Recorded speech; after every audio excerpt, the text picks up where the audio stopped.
inventive ideas, but we didn't overlook the traditional approaches, because sometimes you get so excited by inventive things you forget about the traditional thing, and really you've just got to do the best thing, not the cleverest thing. So I felt very positive about yesterday. So it's lovely to see you all. Because there were just so many people who did the shred challenge, can everyone that is doing it, well, first of all, put up your hands if you're doing it. You're underway. Whoa. Put up your hands if you've finished it. But nearly? Close? Yes? Yes? Oh, no, you told me I've forgotten your name. How can I have forgotten so quickly? I thought, I don't even need to write that down, I'll remember. Lachlan. Marcus, come down and show everyone. So Marcus was the first one. Woo! Actually, can everyone that's working on it stand up? Just stand up. If you're working on it or have solved it. Can we have an enormous round of applause for all of these people?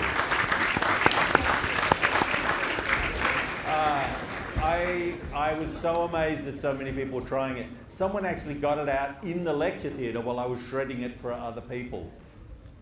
How did that happen? So, Marcus, you've got your thing here. What was your message? Wasn't very personalised because I thought it was just going to be you doing it, but it does reveal a secret about me. And what was it? Richard loves cheese. Richard loves cheese. It's true. Let's have a look at what you did. So let me turn on the dock camera. No, Messi's good.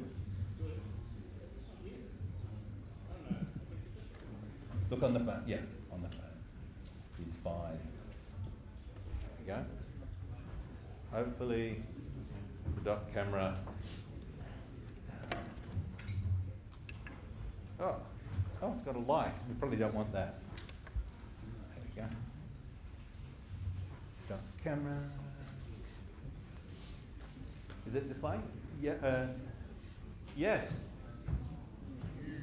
It's a huge phone. There we go. Well, do you want to arrange it so people can see? So, I'll give you my mic.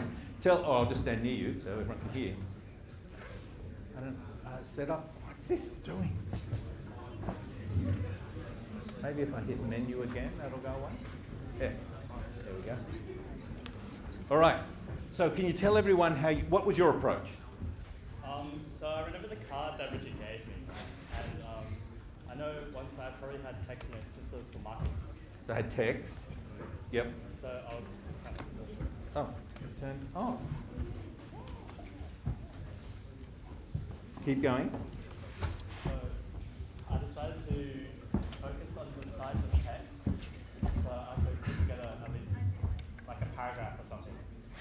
Yes. And then I'll be able to flip it, and then I'll be able to see what the message was.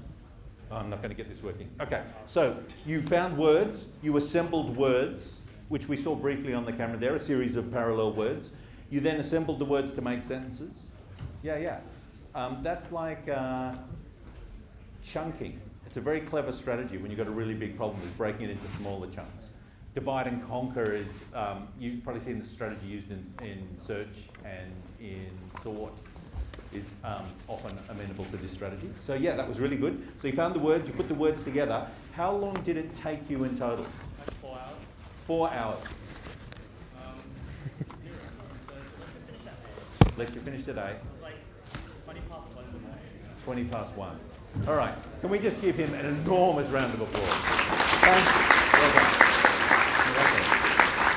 Thanks. But also thank you to everyone who did it. I'm so impressed you rose to the challenge. Now, what's that telling us? The idea is, I was just talking about it with another lecturer today, and I said, so we shredded the card, and then the students had to join it together. And we used a crosscut shredder, so it didn't just shred them into vertical strips, it also chopped it sideways and confettied it. And though, to be fair, slightly larger than a piece of hole punch confetti, but not much. And the lecturer started laughing and said, "Oh, you got them good." And I said, "No, they're able to do it." And he said, "You can't reassemble shredded stuff, it's shredded." Okay, so what we're looking at here with shredding is an example of something called security theatre. face something that looks really good. And you need some sort of courage and to have this rascally mindset to think, maybe it's not as good as it looks. Maybe the level of security is a bit deceptive. There are lots of famous stories about people reassembling shredded documents at the end of various wars. There's that wonderful scene in Argo. Has anyone seen the film Argo? We should replay that. When the American embassy was, the people in there were held hostage or captured essentially in an uprising in, I think it was Iran. Was it Iran? Iran, yeah. And there's this thing of the people storming the embassy and the people inside flipping from thinking we're completely safe, I can't wait till the police arrive and deal with this, to thinking, no, we're not completely safe, actually things are going to go bad very, very quickly. They had minutes or seconds that when they flipped from thinking everything was all right to suddenly realise. And we'll see that over and over again, that humans are like that. Oh yeah? That's what we sorry, we just lost audio. You lost audio? Oh, yeah, of course. Right. Do we have audio? Oh, you want? No. Sorry. I'm going to follow you back up there. So we'll see that. We'll look later on at that's called incident response. We'll look later on at how we respond to incidents and how people don't really recognise an incident's happened until it's a bit too late, normally. But in any case, the people that were hiding were basically safe until the Iranians had reassembled enough of the shredded documents. They were frantically trying to shred documents to work out that there were some extra people they hadn't caught. So it's a very exciting film. And true. And so shredding is an example of security theatre, but there's lots of examples of security theatre. And I guess the first one I ever personally discovered, and you all probably have an example of your own, the first one I personally discovered was I was in the city meeting someone for an important meeting. And I was a very junior person. And it was someone who'd come out from another country and they were interviewing people and asking questions. And I was so honoured to be invited that I cycled all the way into the city and I chained my bike up in York Street and I ran to whatever cafe we were in and I did the interview and I felt so happy. And during the interview it got dark and then it started raining and I thought, ooh, this isn't good. I'm going to get wet riding home. And then I walk outside in the dark, wet, and I suddenly realise I don't know the combination code for my bike lock. Because I got a new lock. I put a new one on that day. I thought, oh yeah, I should put the new one on because I'm going into the city and people are criminals. And I'll have to. So I'm sitting there in the rain, or standing there in the rain, getting wet with people bustling all around me. It's dark and I can't unlock my bike. And I was so depressed. And I stood there. And I think at that point I faced a choice. And I'm so excited at the choice that I ended up taking. It's sort of been a motto for me for the rest of my life. I could have just gone home. I thought, I'll stuff this. I'll go home, I'll come back tomorrow with some bolt cutters and I'll free the bike or something. Maybe I'll find the instructions with the code on it or something. And the other one is, maybe I won't give up. Maybe I can unlock this bike without knowing the combination. I thought, well, I'll give it a go. So the first thing is like that lecturer was saying to me, oh, it's impossible, give up. And the second one is like all you people have thought, well, maybe I can do this. So I sat down and I had no idea how to pick a lock or anything. It was a combination lock. So I put it under tension because you don't know it's unlocked unless you're pulling hard on it because it pops out.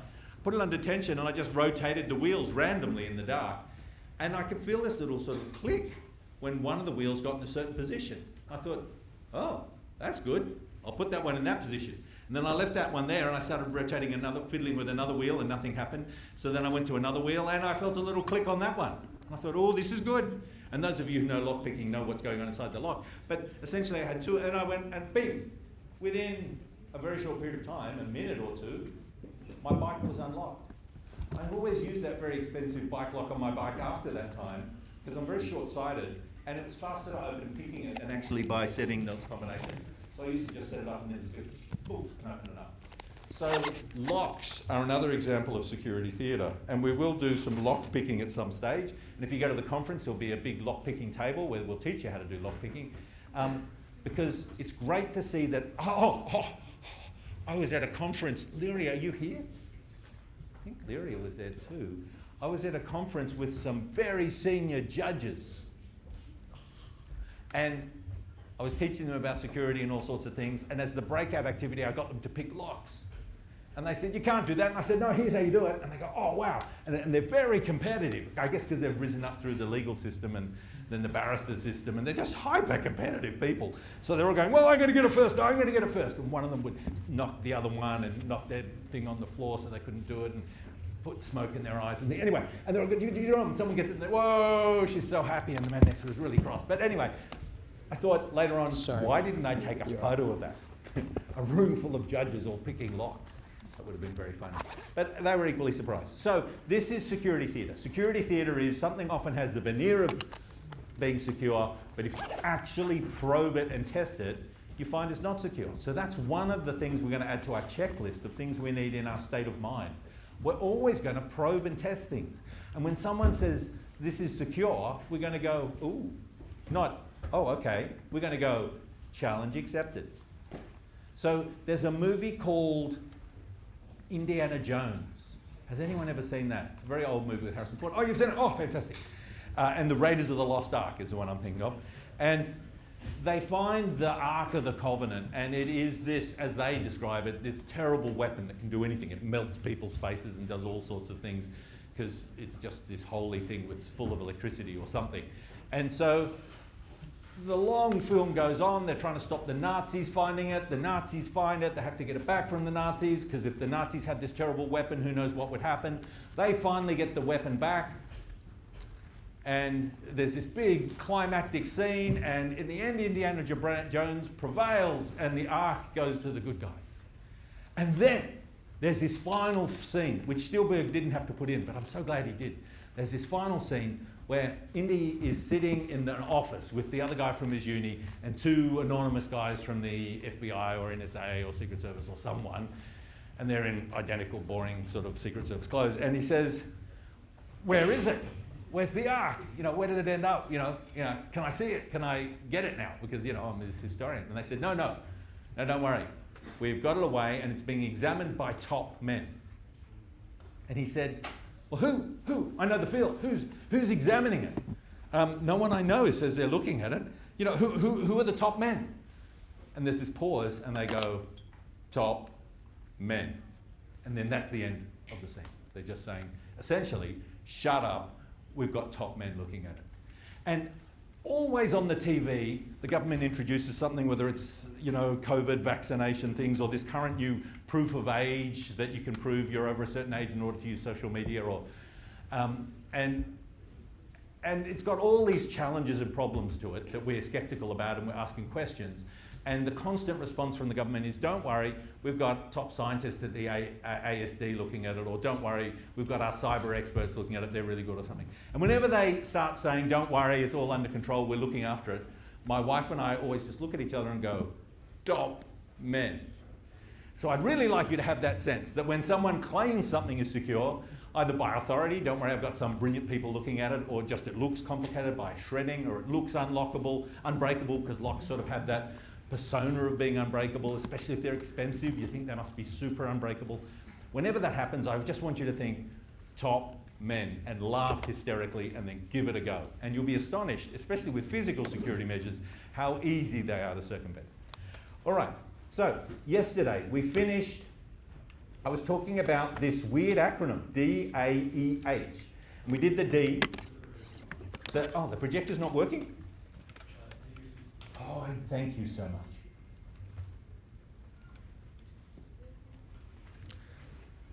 People taking the notes. Oh, Chris, are you here? Or is anyone here? Tom, maybe you? Someone said they can't take notes because the permissions aren't set up right. A request? Oh man, this is what happens when we can't trust you anymore. Go to the collaborative lecture. Do you want me to go to it? Yep. Oh, this is awful. I've never had to do this before.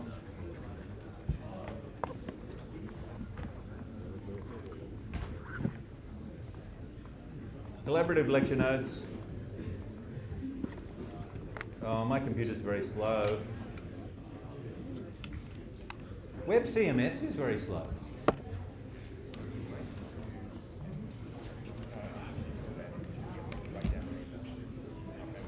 Okay, everyone write, if you're writing lecture notes, write them yourself. We're going to come up with a better solution in the future, but today just write lecture notes yourself and then send them all to Tom? Yes. Or to your tutor or to each other? It's only one tutorial? Yep, send it to your tutor. Yeah, at the end of tonight, send the notes to your tutor and they will work out miraculously how you can all collectively edit it and work on it, things like that. I think we might just make it a wiki on WebCMS or something. Might be an easier thing to do.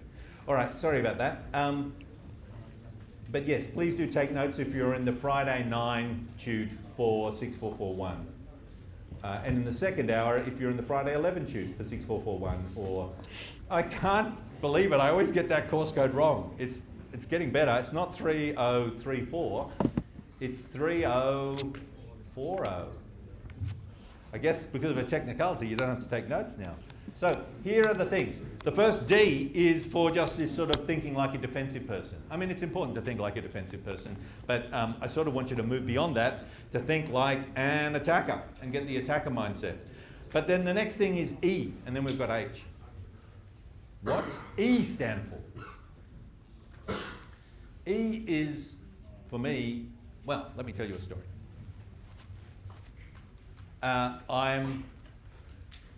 To get here, I have to drive across the Sydney Harbour Bridge, let's say. And I'm driving across the Sydney Harbour Bridge, and the whole time I'm driving across the bridge, what am I thinking? Have you, I assume pretty much everyone in this room's driven across the Sydney Harbour Bridge or caught a train across or walked across. What's the thought in your mind when you're crossing? Are you thinking, oh goodness gracious, I'm going to die. I hope this doesn't crash. This is so scary. The sea's so far below I can't swim. Oh, and you get to the other side, phew, I'm across. No, I think when we go across a bridge, we don't even think twice. We just know that bridge is going to be okay. Now, not all bridges are, and I do collect stories of bridge disasters around the world, and we'll talk a bit more about them later on. But a long time ago, it wasn't the case that bridges would be like that. A famous bridge, and I went to Scotland recently and I saw what was left of this bridge called the Tay Bridge. Has anyone heard of that? Across the River Tay, slightly north of Edinburgh. A famous bridge which had a rail line that went from one side of the River Tay to the other. The train on one really stormy night departed one end, the signal guard waved it through, it never turned up at the other end. And the next morning when everyone woke and had a look, there was a big storm, the middle of the bridge was just missing. So many people died. They didn't even know everyone who died because we didn't have good records of who bought a ticket. So bridges weren't always safe, but now they are. And you could even say safe as bridges. How come when we drive across the Sydney Harbour Bridge, we're not panicking? Let's just unpick that and be analytical. What is it about the Sydney Harbour Bridge that makes us feel safe? Yes?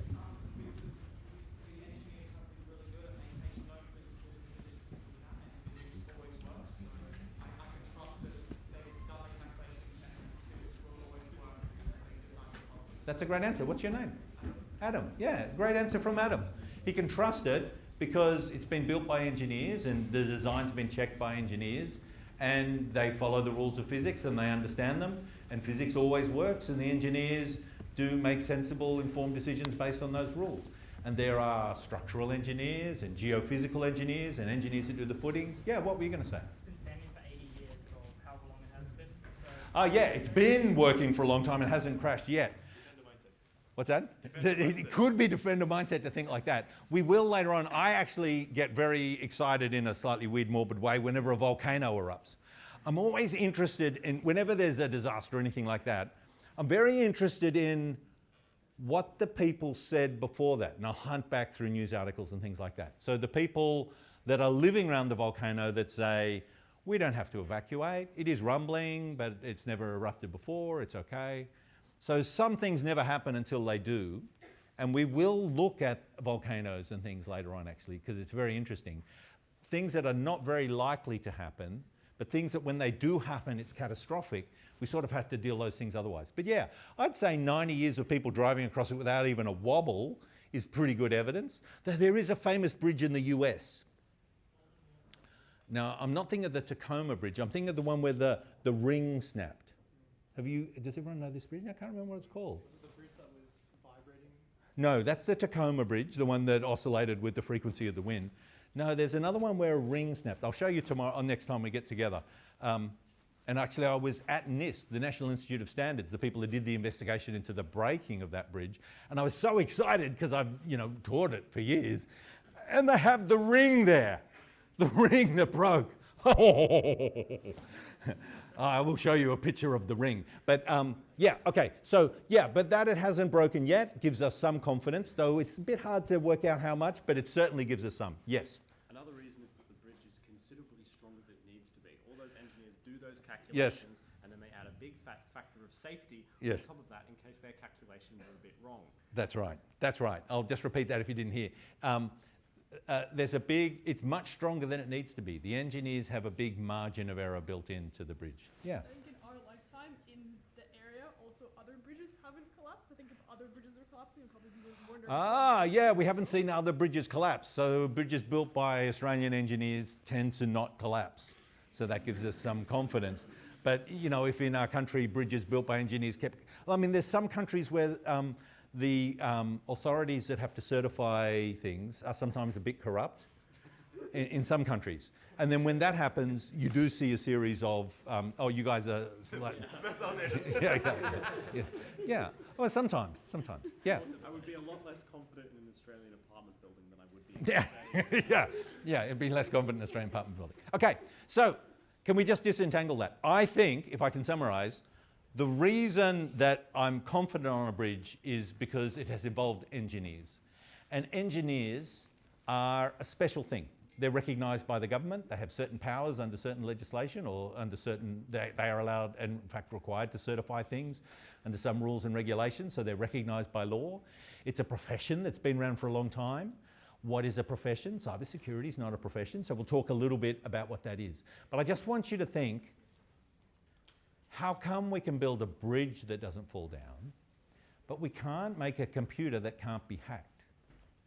How can it be that every computer in the world is hackable, that every operating system is riddled with vulnerabilities? If you get, if it's Patch Tuesday, if you've got some sort of Microsoft product, and you get patches for it, what are those patches? They're fixing, well, we've got bugs, which are errors in the program, and a subset of bugs are bugs or errors that potentially let an attacker do something bad. We're going to call the attacker the adversary. Bugs that let the attacker do something bad, we're calling a vulnerability.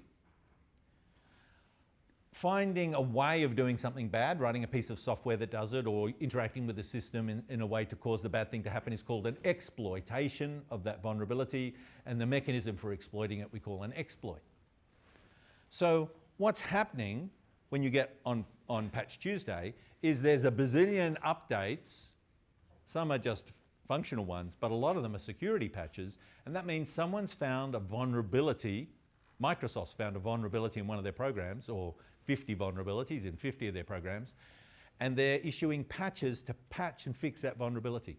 Now, just to be really precise, those vulnerabilities didn't just appear last week and they're getting patched this week. Those vulnerabilities have always been there, or for a long time. They might have been introduced in something that came last week, but 9 times out of 10, they've been there for a very long time. It's just that they weren't noticed before now. And it's not that we can go once Tuesday's passed, oh, phew. Now they've noticed all the vulnerabilities. Now we can stop. Now we can rest. We can't, because next Patch Tuesday, they're going to have noticed a whole lot more. And they're going to notice a whole lot more. And also some of the patches they've put through are going to introduce new vulnerabilities. And in fact, there is no end to this game. Patch Tuesday will never stop. We're just not capable of writing software that doesn't have vulnerabilities. And we're not capable of building systems that don't have vulnerabilities. And we've tried all sorts of ways of doing it, using maths and formal methods and restricted functionality and all sorts of scrutiny processes, and we try means of things. But the fact remains, we cannot build a secure computer. We cannot write secure code. We cannot make a computer that doesn't fall down, but we can make a bridge that doesn't fall down. So this is the question, come to you in a tick. This is the question I want you to ponder for a sec. What's the difference? Why is it that we can't make things secure? What can we do as professionals when you emerge to make things better? Are there better things we can do? Can we learn? And my step number one, I'm going to say, and then I'll come to you, is I think the first thing is we need to start stealing ideas from engineers. Now, we're going to steal lots of ideas from people over this course. We're going to go through lots of professions and disciplines and ways of thinking, and we're going to notice they have good ideas we can steal. Cyber's so new. Now, we haven't developed a lot of our own theory, but we can certainly steal theory. So that's why this course is called Security Engineering. Our first step is, what can we steal from engineers that hopefully will make things a little bit better? Yes? I was going to say, I feel like it's not a very good analogy because there's no one attacking bridges in Sydney. Oh, yeah. Like if someone was bombing the Sydney Harbour Bridge, it'd probably be a lot less structural. It could fall down. You know, There's- like yeah. the attacks is the critical. Yeah, critical difference so there. to what extent are computer programs insecure because we've got an adversarial, they're subject to adversarial pressures, and bridges aren't approached to adversarial pressures? I think, I know a lot of people say that, it is a common response, but I still think what I think, because I think it's just part of the spec. The spec is you've got to build a bridge so it's not going to fall down under the expected uses of it. And that involves the wind, though we didn't think of that. And it involves the pressure of the water, the river. That's what knocked the Tay Bridge out eventually. It involves unexpected loadings. I once had a Chinese student who told me of a news story just from their local area near their house where a series of heavily loaded trucks to a construction site, like massively, there was a traffic jam on a bridge, and the bridge was just full of thousands of, all the trucks stopped on the bridge, and eventually the bridge collapsed because it was just overloaded way beyond what anyone thought the bridge would do. So we know that computers will be subject to adversarial forces. So we have to design them so the adversaries can't do bad things. It's a harder job than a bridge, but it's really just, that's the specification we're trying to meet. Why can't we meet that specification? It's not as though the adversary is doing anything magic. It's just, if there's a weakness, the adversary will find it. If there's a weakness in a bridge, randomness might not find it. You know, maybe the wind will never blow at that frequency and we'll never find out. But I still think, so yeah, it's not the same as a bridge, but I still think it's a case that controlling for factors that help us achieve our mission is something that engineers are very good at. And cybersecurity people, dissing engineers, I love it. My undergrad is in civil engineering. Yeah, you know how the sausage is made. To me, civil engineers are fantastic. It's computer scientists that are useless. No, but we're probably the same. Oh, sorry.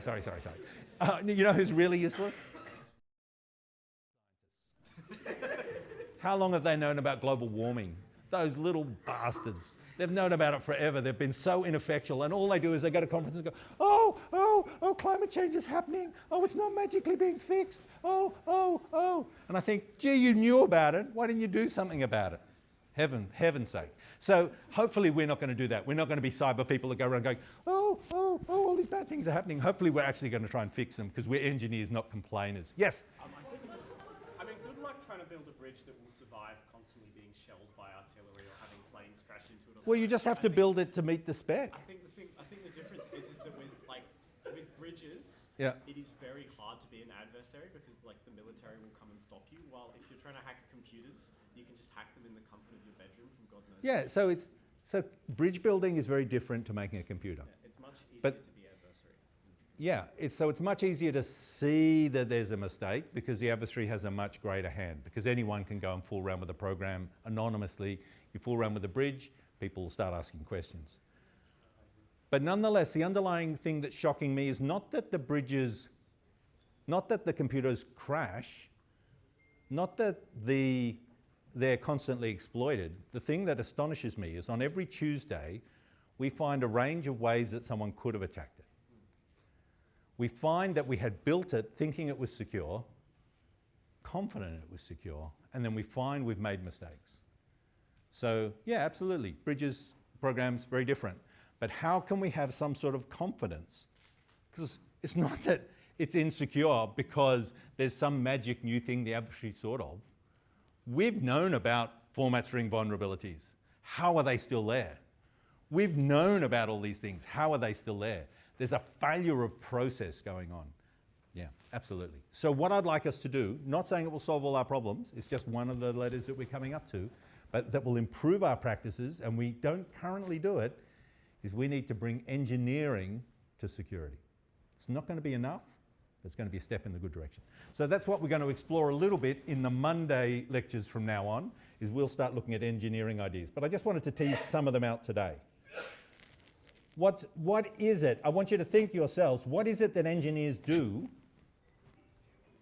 Civil engineers say, what are the processes they follow that make it more likely that the things they build are reliable, that meet the requirements? Just think of some. Let's just call some out. One. Follow the boss rules. Follow the Boss rules. the boss rules. Yes. Well, one thing about engineers who are professionals is a professional has a duty to their boss, but a professional also has a duty to the profession. So if your boss says, we're going to use these size nuts on the join, and you think those nuts aren't big enough, and the person who's employing you says, yeah, but we can't afford any more, you've got to use those ones. As an engineer, you'll step back and go, nope, not doing it, boss. And that's really hard to do as an engineer. But you can't actually, if you do what people pay you to do, you're just, what do we call it, a technician. If you have a higher duty, or not a higher duty, if you have multiple duties, you have a duty not only to your self-interest of being paid, but you have a duty to society. If you're a doctor, you have a duty to the patient. If you're a lawyer, you have a duty to the court. If you're an engineer, you have a duty to the profession to stand up and do the right thing. That's a good professional thing. So I would hope you don't do what the boss says, because the boss is sometimes wise, but sometimes the boss is more interested in perhaps short-term viability or profit or something rather than engineering. So, but let's keep going. What are more things? Yeah. Follow the standards. Standards. So standards are a great idea. What happens is we try something, we try something, we try something. After a while, we work out this sort of thing sort of works. And instead of keeping it secret amongst ourselves, which is what engineers used to do, when engineers started, it was in the days of steam engines, which is engineer. And when the steam engine was invented and started being used in England, it gave them this, it was the beginning of one of the industrial revolutions. It gave them this incredible wealth. They could now pump water and dirty air out of mines. They could drive ships across the ocean at ridiculous speeds. They could have automated mills that did the work of 1,000 looms. They could drive, they just suddenly everything. You could have production lines. You could mill stuff even when the wind's not blowing. It was like a printing money. It was sort of like the digital revolution. And it was a closely guarded secret. And people that knew how to use steam engines or build them or construct things using them didn't want to tell other people. And in fact, there's all these very funny stories of Americans trying to steal engines out of England so they can take them back and explore them, and then Britain sending people over to break in and smash them up so they couldn't see them, and various people trying to be bribed to go away. And how they taught engineering was you'd just be apprenticed to someone who knew how the engine worked, and then you'd slowly learn. It's a very slow method, but gee, Britain had the best engineers. And it really helped. Everyone else was really quite stressed by the whole thing.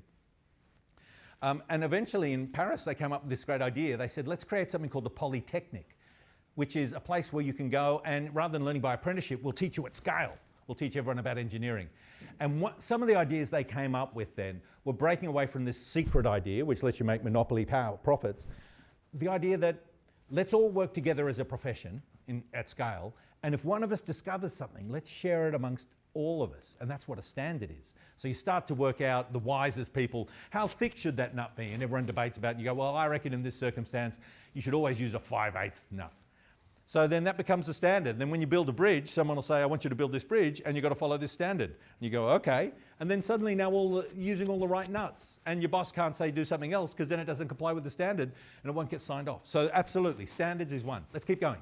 Yes? Maybe like anticipation or estimation of any kind of, I guess, backing if that's the way you have it. Yeah, can I grab the estimation one? Engineers use numbers and they make calculations and they estimate stuff. So they don't just go, how thick shall I make that? Oh, that looks sort of thick enough. No, let's go twice as thick. That's really good. Like your comment from before, where are you? You've gone. Oh yeah, your comment before. They know the rules of physics, so they do all sorts of tests and they check it out and they find this beam will only deform when put this sort of pressure on under these circumstances. So they measure and they estimate and they calculate. That's absolutely right. Yes? Another thing is testing. Testing. That's not necessarily so important for something like a bridge where it's relatively standard, but for something They test like crazy. They test like crazy because there are all these unexpected failure modes that Yep. the theory doesn't Yep, cover. yep, 100%. And so you go, you test. You test. And they actually do test bridges. Like, you can still go around testing concrete after it's poured, and you're supposed to every now and then check that the concrete has certain strengths and it's not got rot and things like that. There's in situ testing. In fact, there's this whole range of ways of testing cement and concrete. It's very exciting. So yeah, you test, you measure, you share things through standards. What else have we got? Yeah.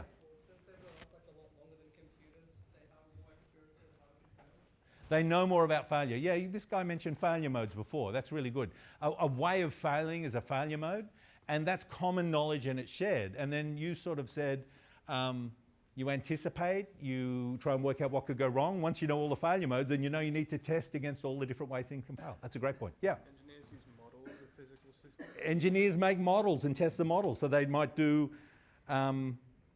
you're saying they might do a little mini thing and test it right because building the thing in situ. Yeah, that's right. That's part of testing. It's a really clever idea. It's too expensive to build a bridge and test it like matches. Yeah, that match works. Okay, we can use that. Yeah, that match works. Sometimes testing's destructive, so you can build a model. Yep. Yeah, I was thinking it's really similar to what Mel said, right? It's really easy to use factors of safety and overbuild things. Yes. As much as like 2 times or 3 times as strong as they need to be. But in security, you can't really just do that. We can't really just make the bolt thicker, right? In computer science. Oh, no, in security we can. Next week we'll look, are you one of the engineering students? Yeah. We'll talk about that in next week or the week after. We'll start looking about how we measure security. And yeah, we do put in margins. How we can overbuild things. Yeah. Well, of course. This is a really good point, the idea of overbuilding. If you have an infinite budget, then of course you can make the most secure bridge in the whole world. But you never have an infinite budget. So you don't want to go nuts on one thing and then have something just bare bones just doing it. You want to somehow make sensible trade-offs so everything's at a constant level of quality. So yeah, it's sort of wasteful to make the bridge twice as thick as it needs to be. Maybe you just make it 10% thicker than it needs to be, and then use all that extra money you've saved to make the footings 10% more than they need to be, and so on. Security's the same. The bad guys will always attack where we're weakest. So it's stupid building the world's best front door with the world's best lock on it if they can just walk around the back and open the back door with a screwdriver. So we actually need to make really sensible trade-off decisions, which is going to need us to make calculations and do estimations so we can do this. So we make sure that we have a uniform level of security everywhere. Because as you say, it's completely pointless to go nuts on one bit and get the other ones gone. All right, let's just pick up 1 or 2 more. Ideas of engineers at the back. Sorry, I walked past, I didn't see your hand. What's that? Call it out loudly. Reviewing, yeah. Peer review, so you do something and then someone checks it. It's fantastic. Well done. Yes. Someone wave another hand. Is that at the very back? Sorry, my eyes are so bad. Yeah, at the very back. Identifying risks, and that's part of the anticipation thing that someone around here mentioned before. Yeah, identify the risks and then work out strategies to deal with them. And generally dealing with risk we call mitigating. You can't solve it, but you deal with how you can either reduce it, transfer it, make it so that if the risk happens, it's not so bad. There's a whole range of ways we'll see when we get to the risk week. But yeah, you explicitly think about the risks. Yep. Prototyping. And what's the advantage of prototyping? Well, you can test out different models. Yeah. So it's really a good strategy to enhance our testing ability, that we test individual components, we test subsets, rather than building the whole thing and testing it, let's analyze and test each little individual bit. They did that with the Apollo moon lander. It's a very, very clever way of NASA making it really safe. It was a super engineering feat. Are there any more?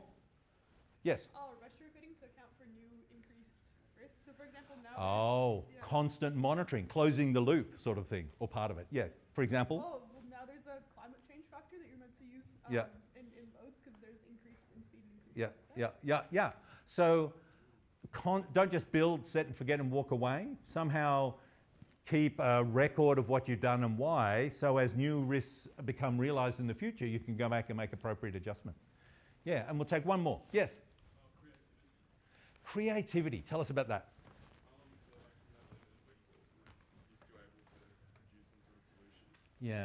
Yeah, that's a wonderful skill, creativity. Maybe not just belonging to engineers, but more widely. But that's right, trying lots of things, not getting stuck on one way of solving it, but being able to jump around. And we've seen brilliant engineers like Edison Even Elon Musk, though he appears to be a dick, but you know, just absolutely brilliant engineers that think of things that no one's thought of or dreamed of before. Well, Stevenson with the steam engine. So yeah, brilliant. Okay, so these are all the sorts of things we want to add. Now, taking your point, this is not going to solve everything for us, but this is going to move us to a much better place. Here are some key characteristics. We measure things. We're skeptical. When people tell us, don't worry, it's okay, we go, yeah, show me. We test. We review. We believe in openness and transparency. We share. We let everyone see what we're doing. The calculations are public. It's never trust us top men. It's always, this is verified and earned trust, not trust that you just have to take on board. The way we treat errors. Oh, none of us have talked about errors. Let me say errors. I've sort of hinted at it before, but in this course, in your future life, whenever you see an error, you should get very excited because we need to understand errors because they're our risk. So document errors, analyze errors, share errors, and make sure the errors you're seeing now won't affect future things. I love errors. I document errors like crazy. We will later on look at a guy called James Reason who wrote a really funny book called A Life in Error, and his whole life was about errors, documenting errors and finding errors. He's a very good man. We'll see lots of errors in this course. Standards, professionalism, and closing the loop. Woo, we hit them all. All right. Estimation, reasonableness, we'll talk more about all that. We mentioned that already when we get to the measurement week.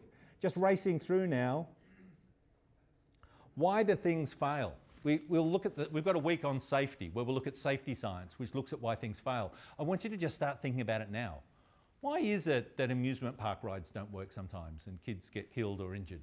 Why is it that bridges collapse? Why is it that, I mean, just pick your famous, why is it the CrowdStrike disaster happened? Bungle. Why do things not work? There's actually, rather than just going, life, it's not an engineering approach. We need to understand what's leading to that. Are there different classes of errors? Are there different reasons behind different sorts of errors? And so, are there different things we can do? Does this suggest strategies we can follow? Was that a hand? Yeah, shoot. Poor planning, yes. Yes. We don't need to answer this fully now, but certainly a lack of planning is going to be a disaster. Yeah, we are absolutely, you're spot on. Thinking ahead and planning, that's engineering rather than, I just reckon this will be thick enough. It'll be fine. Yeah, absolutely right. Absolutely right. There is a really good project book I read called something like Why Projects Fail. Does anyone know the name of the book? I can't remember it exactly. And it's a guy that looks at mega projects, so projects around the world that cost more than $1 billion. And he works, civil, you must have studied this in this, like why projects fail. Computing projects are the most famous for failing and costing too much and then not delivering what they promise. It's just automatic. Whenever anyone asks me, our firm's doing this and we're doing this big software thing, what's your advice? My advice is don't do it. It won't work, it will cost too much, it will be embarrassing, and it won't work at the end. But even worse than them are transport. Apparently transport projects fail ridiculously often. So there's a whole range of projects that fail and reasons for it, and there's a lot of analysis as to why projects fail. And planning is one of the top 4 things that he goes through. So yeah, we might even talk a bit about that book if we get time. I'll bring in a copy of the book if I can find it at home. It's somewhere at home, so you can all read it. All right, so we'll think about why things fail. I want to do a case study now. You'll do a case study each week in your tute. And I thought it'd be nice to give you a sample of what they look like. We'll go on and then we'll take a break. I'm going a bit slowly because we took a bit longer to talk about engineering than I thought we would. But don't mind, because if it's a success for me if you're going to go home and you're just going to ponder this now and you're going to start looking at things and just noticing, instead of just noticing there's a disaster in the news, if you're going to start thinking, I wonder why that disaster happened. What did they say the weeks before that disaster? Were there clues that should have happened? I met a lady from the Police Integrity Commission once at a dinner. We're having this great dinner, and then I broke the rules of dinner and started asking her questions about her work. I said, Police Integrity Commission, the police must hate you guys because they are the people that police the police. She said, yeah, sort of. And then I said, tell me, when you find a corrupt policeman and when you investigate it, do you notice any patterns? Are there things that were red flags that people could have seen that would have given a hint that this policeman was about to go corrupt? And she said, I've never really thought about that. So we never want to be like that. We always want to be thinking of that. She mused about it over dinner at the end. She said, I can't think of anything they have in common except they're all a little bit too interested in money towards the end. But yeah, I don't know if that's a fine enough brush to separate corrupt from uncorrupt. But okay, so here's our story. This is, I've written the date there because I can never remember dates. Oh, you can't see it. Oh, I can see more on the screen than you can. Isn't that weird? This hasn't come down far enough. Is it actually projected there? Oh no. My screen's bigger than yours. There we go. All right, December the 6th, a great day, St. Nicholas's Day, in 1917. A ship called the Mont Blanc, a French ship, sailed, it's the World War I. French ship sailing across from France to Halifax in Canada, loaded to the gunwales with explosives and ammunition and shells and ingredients used for making explosives and propellants for shells, and oil and petrol. It's just like a walking disaster, a sailing disaster. And it doesn't sail, it's steam powered or something. It toodles along and it's over in Halifax, which is one of the provinces in Canada on the right-hand side, a lovely province. And they're sailing up to the harbour. Now, I've got to say, by the way, it's going to explode. And when it explodes, it's going to actually be the loudest explosion, man-made explosion, ever heard, and will remain then until the atomic bomb is detonated in Hiroshima. Oh, no, one of the tests, one of the early tests. Yeah, one of the Trinity tests, probably, yeah. The blast, when it goes off, is going to vaporize the harbour outside of Halifax Port, and I've been there, is going to vaporize it, all that water, and it's just going to be showing bare water, bare dirt. When the water comes back and whacks into each other, it creates tsunamis that bounce back in both directions that wipe out a tribe of local indigenous people a couple of miles away in one direction and flatten a whole lot of things in it. It's like a tsunami that happens. The force of the explosion is so great that the enormous ship's cannon, which weighs tons, is found a couple of miles away in one direction. And the ship's anchor, which is equally massive, is found a couple of miles away in another direction. It is going to be the largest man-made explosion till nuclear's happened. So the ship is sailing into the harbour. We know something they don't know now. And it's sailing into the harbour, and the port's just opened because it shuts at night, and they're sailing in. And they're all a bit nervous, and they're French. And coming down out of the harbour is a Norwegian ship called something like the Ito. I can't remember the exact name. And the captain's impatient because he tried to get out the night before, but you've got to go down this long stretch to get out, and they'd closed the harbour just before he could get out. So he had to stay in the harbour. He's going to be late now. He's been delayed a day. So he's steaming full steam ahead, coming down, and he's anxious to get out, and he's feeling a bit grumpy. And the Mont Blanc is coming in, and he's coming out.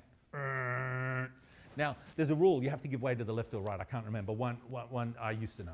One goes on the port, one goes on the starboard. So there's a standard sort of collision avoidance thing where you're on the same path. If the paths are far enough apart, you don't have to worry about it. But if you're sort of on the same path, then you have to pass in a particular way. I can't remember which.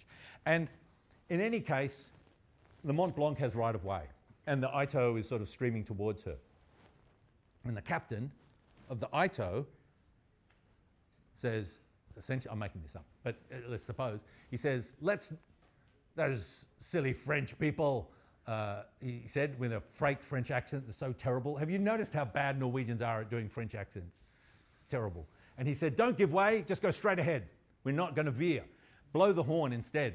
And the French captain starts blowing the horn back, and they're just blowing the horn at each other, heading towards each other like this. And at the last minute, one of them veers and the other one veers, but they both veer the wrong way or something. And they slam on brakes, and the French guy, obviously, and the whole crew are just going nuts. They think, we're sitting on a time bomb. What's this guy doing? And they just slow down. Are they going to miss? They just sort of bump a little bit. And a thing of fuel falls over and starts spilling oil around on the deck. And then they sort of go in reverse and try and back out or something. I can't remember the exact details. And anyway, at some point, the armour plating on the two boats as they're trying to disentangle each other causes a spark. And the deck catches fire on the French boat. And the French people try and put the fire out and they can't. So they jump into the lifeboats and they row like crazy to the wharf. And it's not too far away. They're colliding quite near the main wharf in Halifax Harbour. And they row to the wharf and they run through the wharf and then through the town shouting, "Run away, run away! It's going to explode! Get out of here! Save your lives! Run for the hills! Run!" But in French. So it's... Can someone speak French? Baguette. Oh, yeah, baguette, baguette, baguette, baguette, baguette, baguette, baguette. And I often think what I would do. I mean, now we're getting to the serious part. What I would do. I love playing this little mental imagine game when I read about disasters.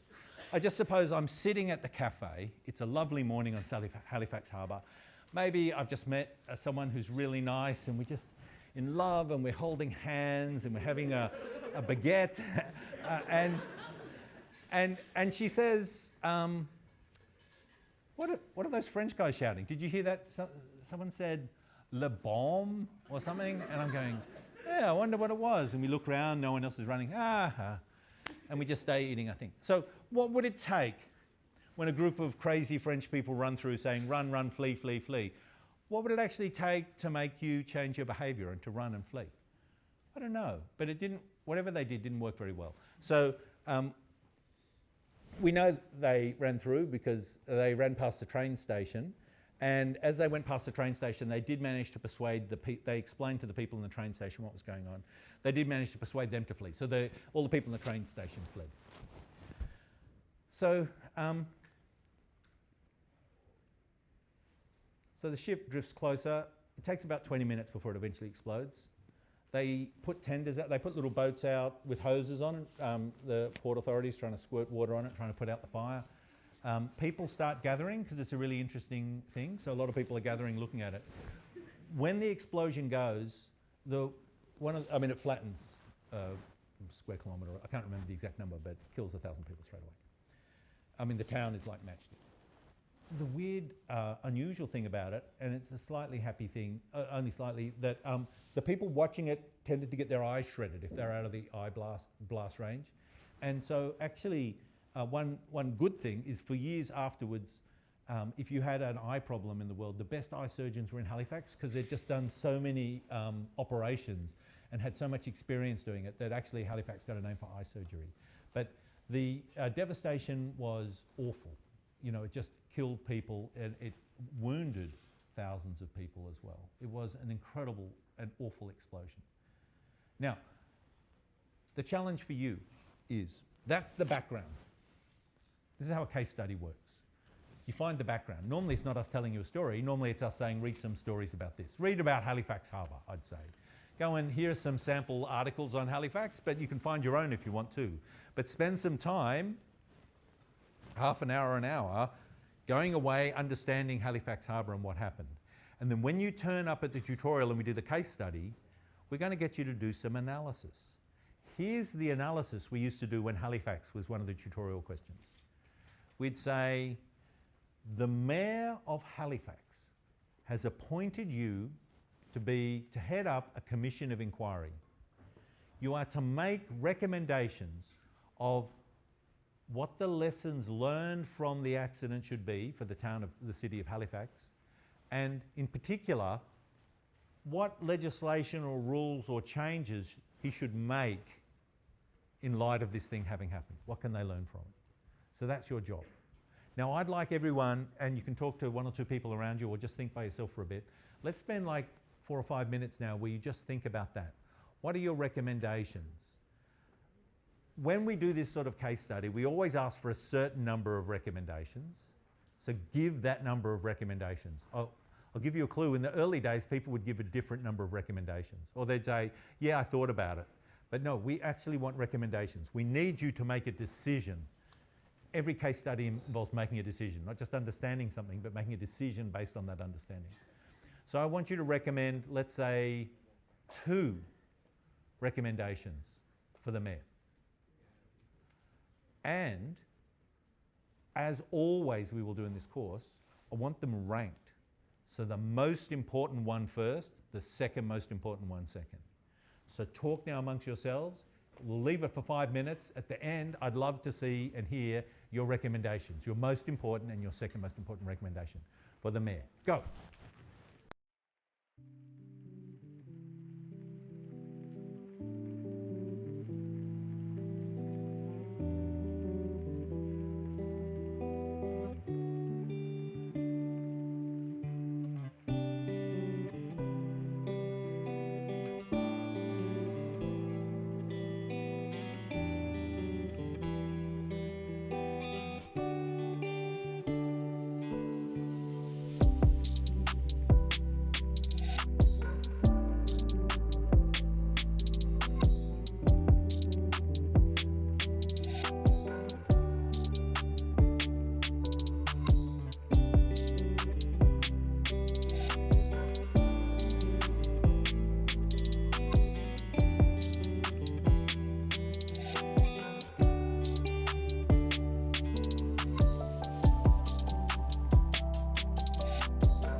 If anyone's connected to UniWide, we're having issues with bitrate, so all of the live stream attendance and everything like that, it's way down. So if you can, it would be great if you could hotspot so that we can actually upload to UniWide. We don't have another option. And secondly, Richard, every time you move, we have to rebuffer all of those frames. So if you could be a statue and just right, over-unders on about 45 seconds before Richard's up the back again. It's funny, we asked IT support, can we have a room with a dedicated internet connection? Because we're live streaming. And they said, just use UniWide. And we said, yeah, I don't know if it'll work. And they said, yeah, it'll work fine. And we said, can we just have it just in case anyway? And they said no. UniWide has never had problems before. Never had. So I'm thinking what we might do, and this is for the online people, but you guys can all help, is if I post an email address, if maybe everyone could write to IT just saying there's a bit of a problem with UniWide in this lecture, and we send them 900 emails, polite, respectful emails, maybe then they will listen. Yes? Is the mic not on? Oh.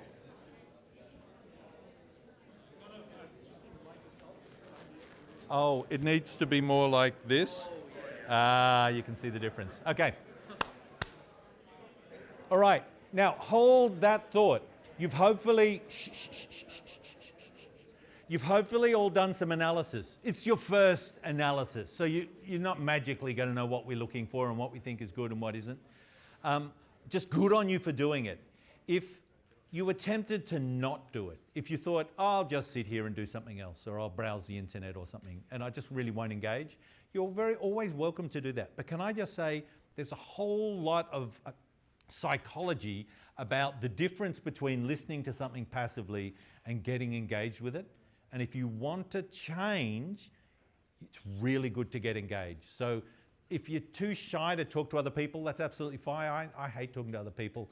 I'm very shy. At a party, I'll hide in the kitchen, unless there's too many other shy people in there. So it's fine. You don't have to talk to anyone. But if you could just think about it or write notes or do whatever works for you, but just somehow hold it, touch it, feel it, grapple it, work with it. Don't just think, I'll do this later. Yeah, that's the worst thing. Okay. Hold on to your 2 top recommendations. Well done if you spoke to other people, and also well done if you're sitting in a different seat. Before we come back to this, I'm just going to talk briefly about the project you'll all be doing, because we want you to go away tonight and start thinking about your project. So I just want to talk briefly about it, and I'll tell you, we've got a couple of projects that we've lined up where you get to work with someone that we've found who we think is really cool. We've got 3 of those projects, so I'll tell you about that. And one of those people is here, so they'll actually introduce the project themselves. So here's how it goes. The Something Awesome project, you're supposed to put about 30 hours work into it. You're supposed to produce something by about week 8, but check the actual deadlines online. Don't trust me. There's one source of truth, and that's what's online. You'll hand it in, and then you'll showcase it to everyone in week 9. The showcase, I think I've mentioned before, is the most amazing thing ever. So pick something that you'll be proud of doing, that you'll be happy to showcase to other people, that other people will find interest. Actually, everyone will find everything interesting, so don't worry about that. Try and stretch yourself. It has to be something to do with security. It can relate to anything taught in the first half of the course. And I'm about to show you all the topics of the first half of the course, so you'll know those topics. I actually don't want to scroll ahead, but it can be to make something. It can be to teach something. Actually, there's a whole range of things. But one of the projects is to do something. So we've got 3 do something projects we've lined up, and you might want to line up some yourself, which is fine. We need to know your project by, when do we need to know? By Sunday? The project? Yeah, when do they put their submission in? Sunday would be best. Sunday. You might not get a response from your tutor before your first tute, but the earlier you get it in. Send it to the tutor and they'll give you a response in your first tute, and that's when we'll approve it. And then you can jump stuck in. If you leave it too late, you lose a whole week and everyone's already into it. And we're hoping everyone will show a progress report in week 4. So the 3 projects we have lined up already, and there'll be more coming in, but I'll have to get them in before Sunday for them to be available to you. One is with the Royal Hospital for Women. They're doing, they have this interesting problem that when a mother comes in who's given birth, maybe because the baby is sick or maybe because the mother is sick, the mother expresses a whole lot of milk for the baby. So the nursing staff can feed the baby. And it's absolutely critical that the baby gets the correct milk from the correct mother. Now, if that doesn't happen, it can be okay or it can be catastrophic for a whole range of reasons. So they have a very strict protocol in place to make sure that the bottles never get mixed up, that no one ever gets it from the wrong person by mistake or gives it to the wrong baby by mistake, that there's no confusion in storage. they have this very elaborate system. I've actually walked through the whole system with them at the hospital. But every year, a couple of babies get the wrong milk. Something's going wrong. Their system isn't quite good enough. They're desperate. I've said, I know 900 super smart students who would look at this and notice and come up with a sensible analysis of strengths and weaknesses and risks of the whole project. And at the end, we can produce a report, and I'll help you with this report, that we'll present to the hospital board asking for funding for a project to actually fix the system up. Maybe it'll need an IT solution, maybe it's a labeling solution, maybe it's a staff rostering, whatever it is, you have to cast your security eyes over it and just work out how to fix the problem. Maybe you come up with a plan A and a plan B in case they have different amounts of money available. And then we will pitch it to the board and we will try and get funding. So this is a project. And then if you want, we also have a whole lot of project courses, including 9301, and we've got security project courses, depending on if it's a security solution or just a software solution. And Amir is involved with this too. What's his name? Not Amir. Amir. Oh, I'm so embarrassed. I can't remember the last letter of his name. The nicest man in the world. He's involved as well, and he's happy to supervise a 9301 project. So it can lead to something great. So that's project number one. I've actually got a meeting with the hospital next Monday or Wednesday, and whichever student or students, if a small team wants to do it, come and talk to me today and get your name on the list, and we'll go and see them next week and start the ball rolling. There's also a project running with the Sydney Children's Hospital, weirdly enough, also just next door, where their head of security there, their CISO, is essentially looking after IT security for a large charity. I mean, they're not for profit at least. And he just doesn't have enough budget. And he said, man, I would love it if someone could come in and do an audit of what we're doing and make recommendations and notice weaknesses and make recommendations for what we should do for our cybersecurity posture and things. That's a big project. It might be something you do in a team, but he's happy to take people on. He said, well, the first round through, maybe we won't get much done if they're just new security students, but it'd be nice to get to meet them, and then maybe they want to do more advanced work later on. So there are two projects. The third project is there's an IT startup that's pretty fantastic, but they need help with security, and they would love some sharp eyes to come in, look over their security and make helpful recommendations and help them. That's something you could all do when you leave. You might join a startup, and startups are one of the categories of organizations that usually can't afford to hire a security person. And usually they can't afford to do anything. You know, you're just rushing around with so much little money and so much you've got to deliver. So you cut corners everywhere. It's really hard to make sensible decisions. And we talked about that before. So you don't cut too many corners away from security. So you could work with a successful startup that's still in the startup phase and see how that goes. And that's Hayden's company. And Hayden is here, who might have taught you before. Oh, you know Hayden. Fantastic. Hayden, let me give you a mic.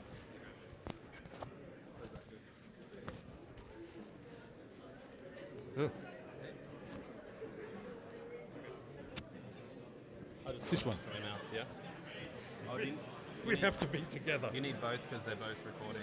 Yeah, one's for this room and one's for the people who are outside the room. Man, there you go. 60 seconds, 90 seconds? As long as you want. But yeah, hopefully not too. I'll just do a minute or two. I'll put that on again. Yeah, that's all I need? Yep. Those Okay. Did I give you two? I just have one. And that too. Perfect. Hello. Good evening, everyone. Richard has very kindly given me a couple of minutes just to quickly talk to you about the company that I run. Mostly just to give you context, so it seems like more than just a startup, just an IT startup, and might interest you. So I run a company called Perla. We're a startup based in Sydney. All of our employees are Australian-based. We have 20 employees, and we have about 100,000 customers, and that's all kind of the metadata. But what's more exciting is what we do as a company. We kind of started the company with a vision and a mission that everyday Australians are impacted by money quite a lot. You know, all of you here have experienced financial stress, or you know someone who has. Whether it's like a bill to get paid or mortgage, like it just affects everyone across the board. So we basically made an app to help people manage their money across a whole range of things, like tracking spending, buying a first home quicker by using Australian tax policies, and then our main product has been investing, where we help people invest in really boring investments in the stock market, basically index funds or ETFs if you've heard of them, so that they can build up a portfolio. Basically, we know most people don't want to work forever, but if you put aside $500 a month, $1,000 a month, after 20, 30 years and the magic of compound interest, you will have some money you can live off so you don't have to work till you're 90. That's the startup on what we're doing. We have about $1 billion of our customers' money that we manage, which is a very terrifying thing that keeps me up at night. That's a lot of API keys that I manage that involve quite a lot of zeros that I'm personally and legally liable for. And we have a very small team. As I said, it's just like a dozen, it's literally 17 people is the exact number of headcount we have. And there's a lot of customers we have to manage. So the risks that we tackle are predominantly technical risk. You know, there's a lot of, again, keys, databases, AWS, websites, web apps, you know, versions of dependencies, like all kinds of things that could go wrong every day. And we know we can't keep on top of absolutely everything all the time. And then we also have a bunch of legal risk around compliance because we're a regulated fintech. So if we say the wrong thing somewhere, someone could exploit that. They could say, you said this would happen at this time, but it happened at this time. We have a customer every month come in and say, you said this, so you owe me $400 now or I'm suing you. You know, something like, I mean, that doesn't happen every month, but you kind of get the gist of it. So there's these kind of big surface areas we have of risk, and as Richard so well pointed out, we don't have the resourcing that Commonwealth Bank does, bless their soul and their very large employee base. So we basically decided to opt in to be part of all of this to see if we could utilize your big brains to find things that we just simply aren't resourced to look for.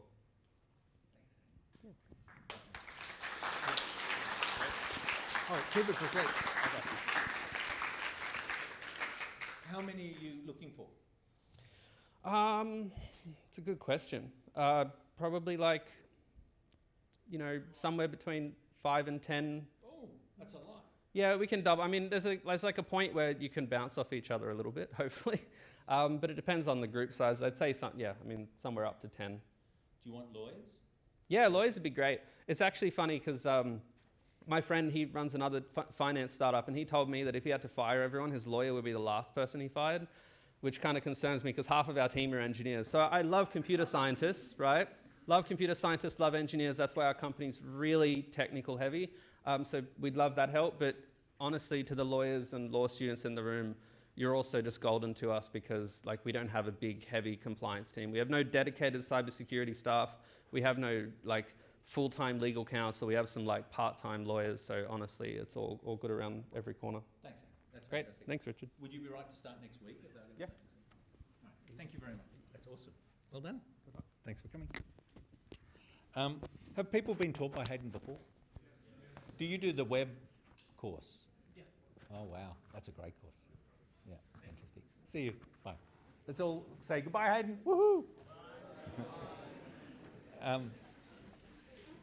Oh, I'm so pleased you know him. I really like Hayden. He's such a nice guy and super smart. So anyway, there are 3 options. There's many more. You can think of some yourself.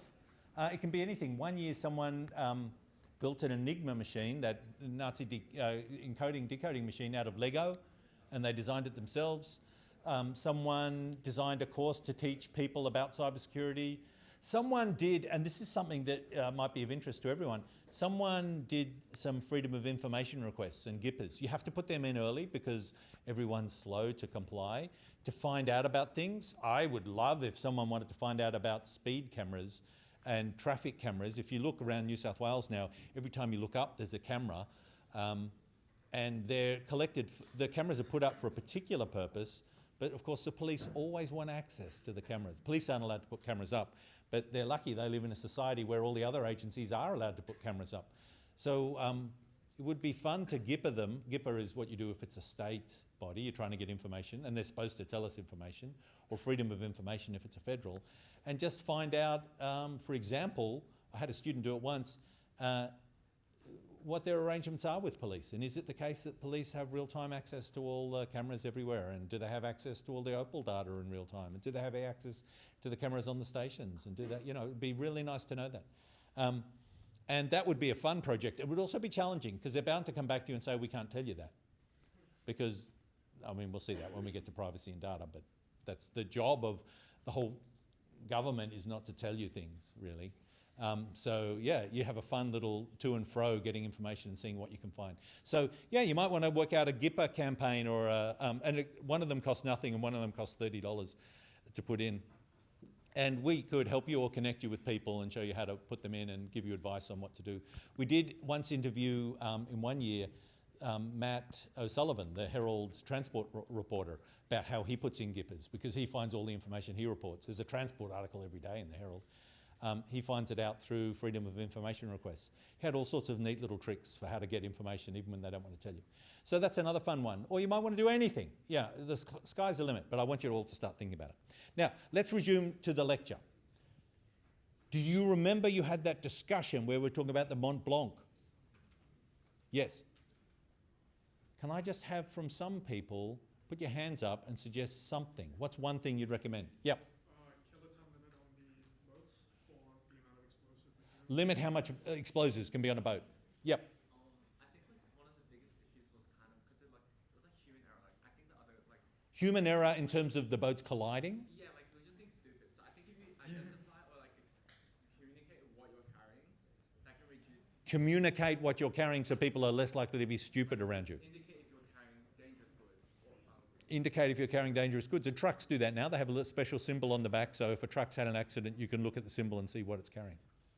We're thinking that you can have it externally managed who has priority. So instead of hoping that each person's going to abide by the principles that allow them to decide, who goes first, Yes. you have somebody externally giving permission to each boat to. So have a trusted third party if you can't trust the individuals to make sensible decisions. Yes. If you're carrying dangerous cargo, you should give priority to other people. If you're carrying dangerous cargo, you should give priority to other people. You'd think it'd be in your interest to do that. Yeah. That would be just what you do. Yeah. Very similar to the other responses, but instead of priority, I'm thinking there should be special rules about how many ships are allowed import if there's a dangerous cargo ship. So Rules about dangerous cargo ships import. Sorry, that rules about how many other ships are allowed, special distance requirements that are different to like a ship carrying grain. All right. Special requirements are That's great. So distance from special rules about behaviour in harbour. So if there's a ship that is carrying dangerous goods, there's a limit to the number of other ships that can be in the harbour, and they have to keep a certain distance and behave in certain ways. Yeah. Their behaviour is more constrained. That's really good. Yep. Have a way to actually like evacuate citizens in like a way that people actually do. Have a way to evacuate citizens. What's your name? Tejas. Oh, I've never heard that name before. It's a new name. How do I spell it? Tejas. Tejas. Yeah. Well done, Tejas. Yeah, that's a great one. Way of evacuating people. Yep. Make houses more fireproof. Make houses more fireproof, yes. Though they didn't catch fire, they were blown over like matchsticks. You should see a photo of it. It was unbelievable. It's like they were flattened. But yeah, construction codes for areas which are in danger. Yep. I've forgotten your name. I should know it. I didn't. You didn't tell me. Oh, okay, shoot. Have a standardized language, especially if you're carrying dangerous cargo. Have at least a couple of people who speak the language of whatever port you're going to. Yes, you should have a language. There was a language problem. That was France and Canada. Is anyone from Canada here? Is there a Canadian? There must be a Canadian here in the room. No. Oh, Canadian, call out. Oh, hello. Does everyone in Canada speak French or just some people? Just the Quebec, people from Quebec. Oh, I thought it was a dual language country. No? Did they teach you, run away, it's going to explode? What would you say? How do you say that? Because I've never known, and it's really let down this part of the lecture. Tell me, run away, it's going to explode. Is it just baguette? Or is someone playing a trick on me? All right, look, I won't get more hands. There's lots of hands. Oh, I'll get your hand because you look disappointed. I think compartmentalizing the problem. So if they kept the fuel barrels in a place where even if it got overturned, it wouldn't hit the deck. What's your name? Roshni. Roshni. Yeah, that's a great one. Look, I reckon we could go around and there'd be so many brilliant ideas. All of these ideas are brilliant. But yeah, compartmentalising the ship. Essentially, we're going to look at that as a general strategy with risk. So if something bad happens, it limits how bad it can get. But I won't ask for more answers because we haven't taught you about how to do these or how we want you to think about them. So I want to say all the answers you've given so far have been clever, and I've been proud of you. But most of them are not the answer we're looking for. So let me talk a little bit about the answer we're looking for. Do you remember, who are you in this scenario?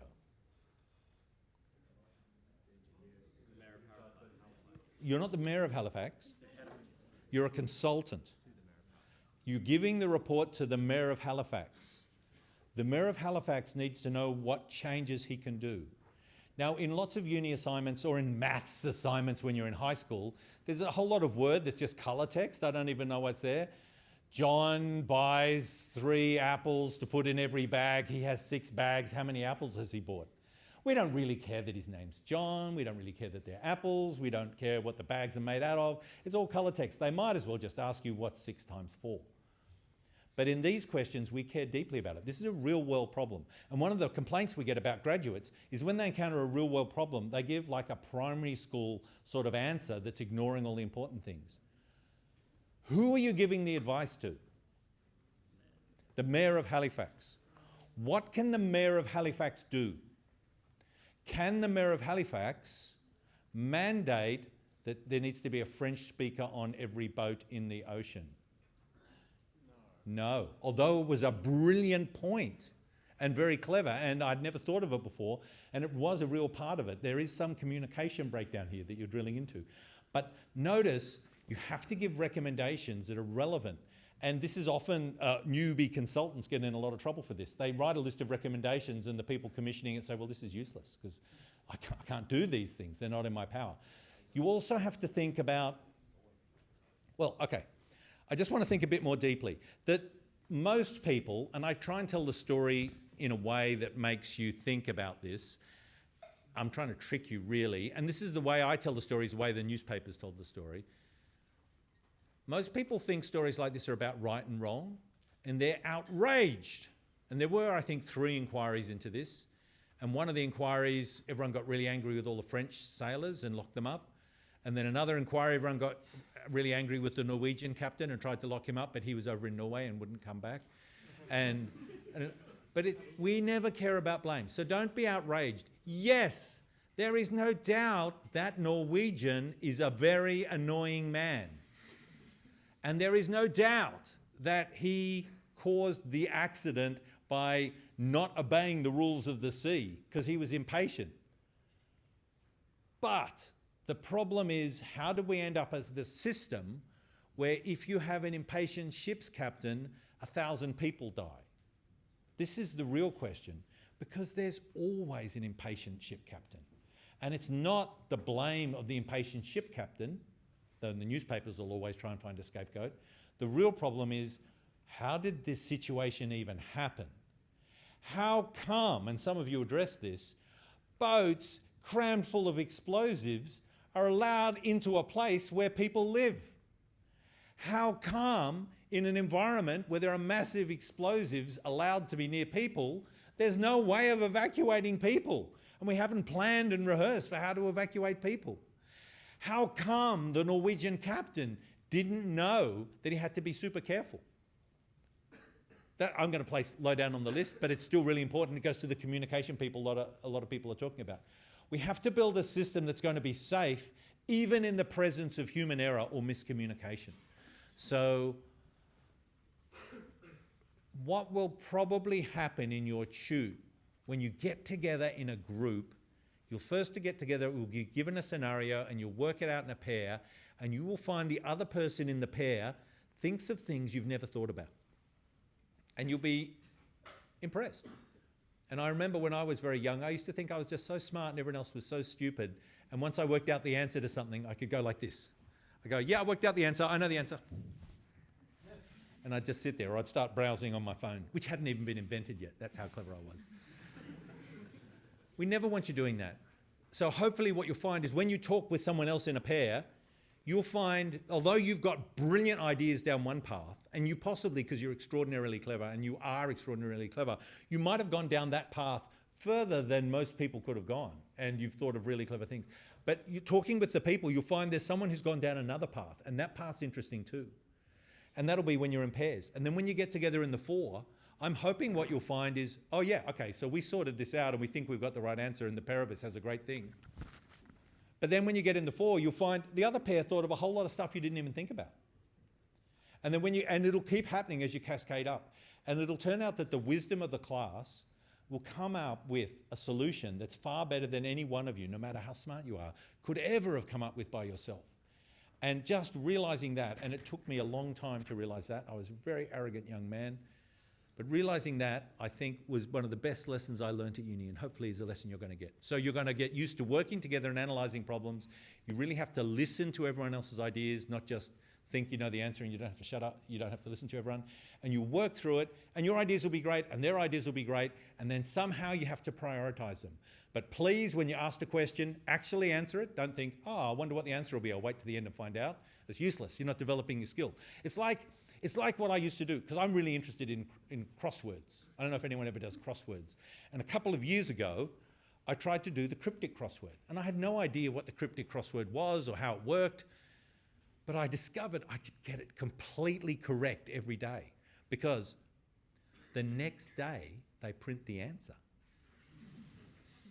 So all I had to do was wait till the next day and I could just fill it in completely.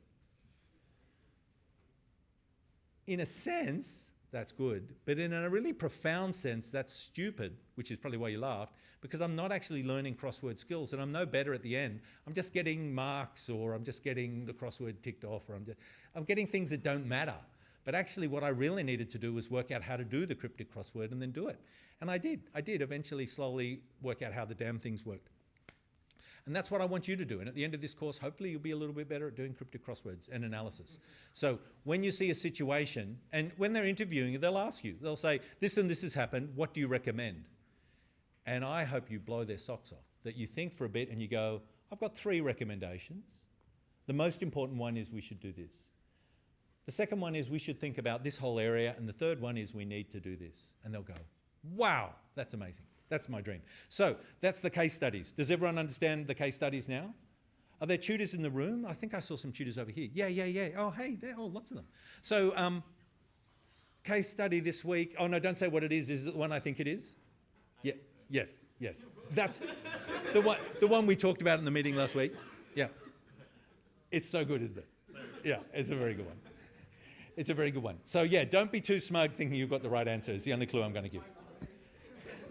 Okay, let me go on with the lecture.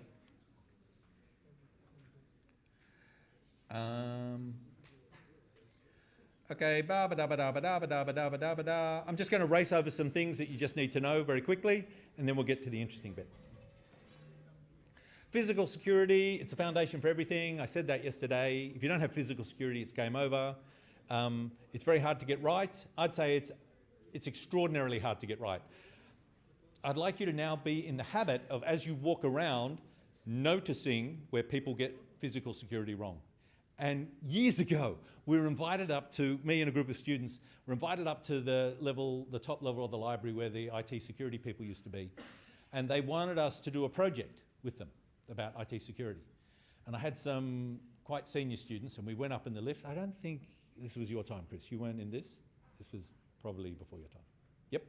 You didn't go up the library with us to do the consulting? No. So we went up the lift. We went into the level 10 or 11 or whichever one it was. We wandered round, we talked to them, they discussed the project, we left, we got in the lift doors closed, and I said, what did you notice? And one person said, hinges on the wrong side of the door. You can just pop them out with a screwdriver. Another one said, magnetic locks could defeat with heat. Another one said, did you notice the walls didn't go up past the partitions and you could just pop the partitions off and climb over the wall? Another student said, I noticed the wiring cabinet was open, but it was out of view of everyone and we weren't escorted back to the door. I could have just taken a step to the side and I'd have been in their wiring cabinet. Someone else said, I saw a password on a post-it note on the screen. We just laughed and laughed on all the way down of all the things we'd seen. That's what I want you doing. That's security eyes. You're in every situation. You're looking. If there's a bank armoured guard pulled up outside an ATM machine and they're reloading the ATM machine, I'm expecting you're going to walk past very slowly watching the ATM machine. Anyway, whenever I go into my bank branch, I notice all sorts of fun things. I probably better not say them. But I just want you to do that all the time. That's security eyes. So I just want you, physical security, just watching, thinking. All right. Notice that sometimes you don't have to make something tamper-proof. You don't have to stop someone being able to get into it. Sometimes it's sufficient to be tamper-resistant. Well, no, it's true. Evident. Sometimes you don't want to stop the tampering happen, you just want to be able to tell if it's happened. Can anyone think of a tamper-evident device? Fire extinguisher? Oh, because they have a filter gauge that tells you the pressure inside? Yeah, there's something even more commonplace. But yeah, that's a good one. What's that? Opening a box. Yeah, boxes that you've opened from a shop that have special tape on them. A checksum? Oh yeah, a checksum. Yes, that's right. I'm looking for something in the physical world, but these examples are all... Hacking your phone. How would they know you've hacked your phone? How is it tamper evident? Yeah, they might have it so that when you open, sometimes they put a little bit of sticky, tacky, little gooey seal on it, and when you open it, it breaks the seal so they can see. Yep. Smoke alarm. How do you know if they've been tampered with? Oh, it checks if there's a fire. Oh yeah, no, I'm wondering just devices or physical things that are built so you can tell if someone's tampered. They can't stop you tampering with it, that's too difficult or too expensive, but sometimes it's sufficient to meet the security requirements that you just know something's been tampered with.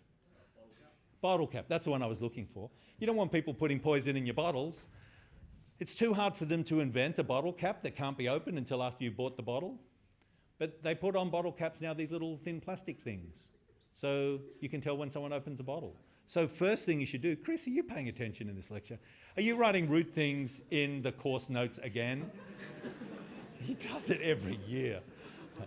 So here's a fun challenge for you. At home, how many tamper-resistant devices, how many tamper-evident devices can you defeat without evidence of tampering? That's a really fun exercise. I've got a whole range at home of things in stores, a whole range of things that are designed to stop you fiddling with them. It's remarkable how often you can actually fiddle with them and defeat the thing. I won't do any more, but I just want to get you into the mindset of the sorts of thinking we want you to have. Because every week we have something called Security Everywhere.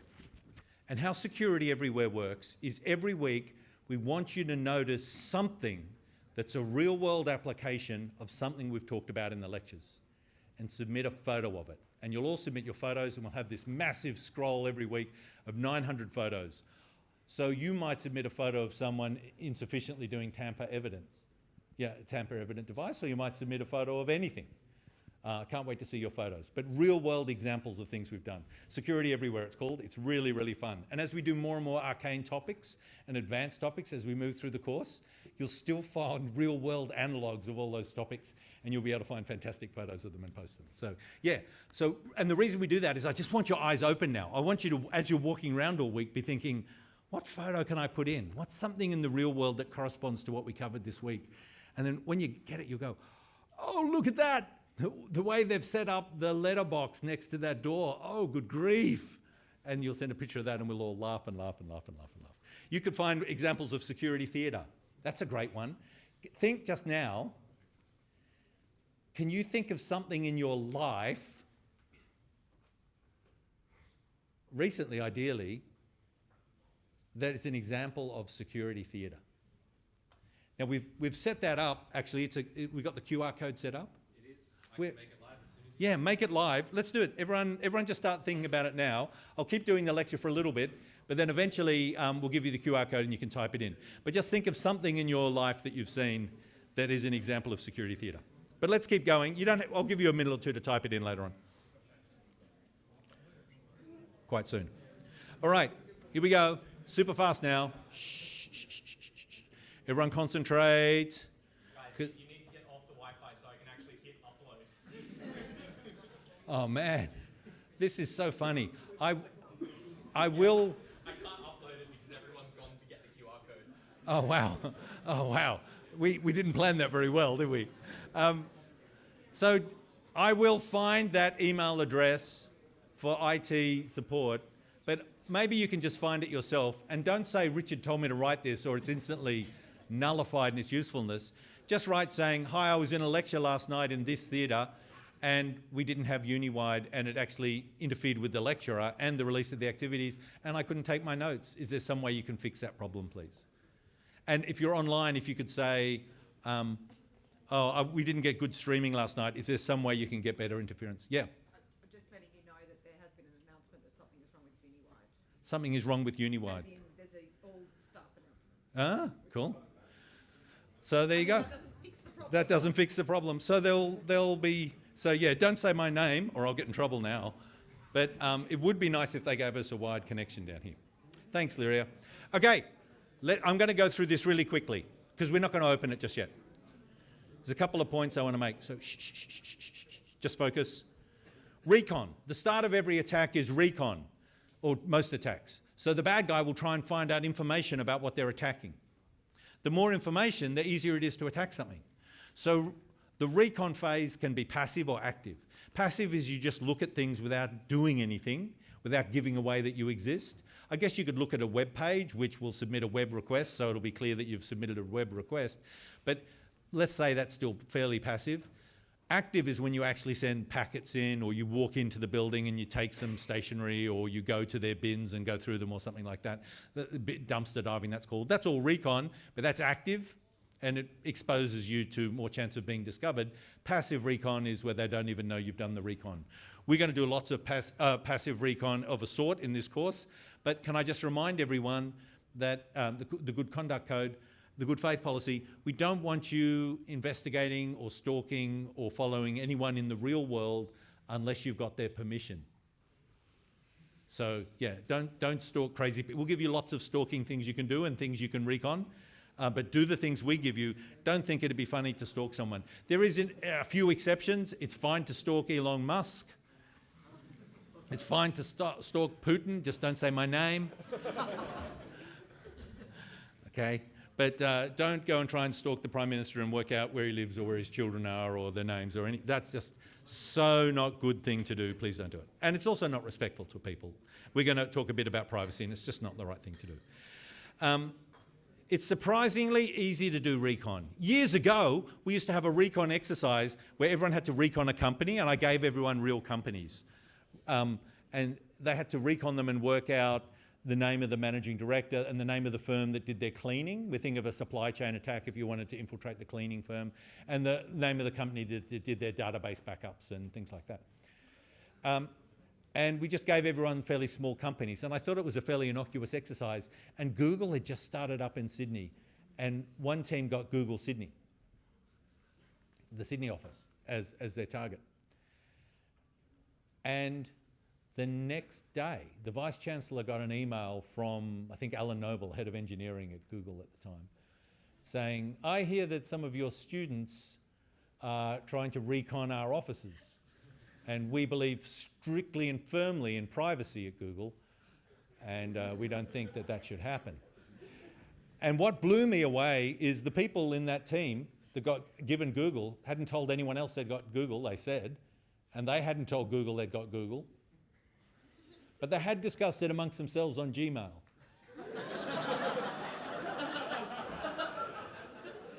So, I still don't know, but there you go. We're going to talk about OS. Yeah, but please be respectful. Don't do that. Please be respectful. We'll talk about OSN later. We'll talk about this very funny plane picture later. We'll talk about the history of cyber. Can we do the history of cyber in a second? No, because I want to do more interesting things. We'll come back to the history of cyber in the future. History in the future. The anatomy of an attack. A basic attack is very simple. I was going to tell you one of my first attacks, but an attack normally is you do some recon, you find something stupid that someone's overlooked, you make use of the stupid thing and you get access to the system. It's remarkable how rarely you need to actually do elaborate, sophisticated technical attacks. Now that's slowly changing over the time as people are becoming more cyber aware, and certainly there are sophisticated attacks launched against sophisticated companies, but for simple things and for simple people and simple organizations, it's rare that you need to do anything technical to break in. And I do have a very funny story that I don't have time to tell now, but if you remind me, can someone remember to tell me the story about the Philippines? I have a very funny story about someone who was hired to pen test, well, essentially red team, one of the very big, and you probably know who I'm talking about, Chris, I'm looking across, but I hopefully have never mentioned this person's name. And I haven't mentioned the company, but it's one of the very big IT firms that you'd know, one of the top 5 in the world. And he was hired to pen test a former student, hired to red team them to see if he could get in.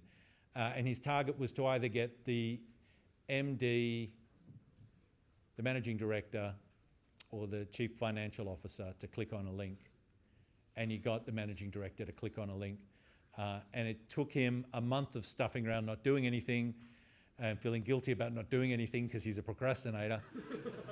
And then a day of recon, and then about an hour to do the most ridiculous low-tech attack you've ever seen that got him essentially owning a very large company.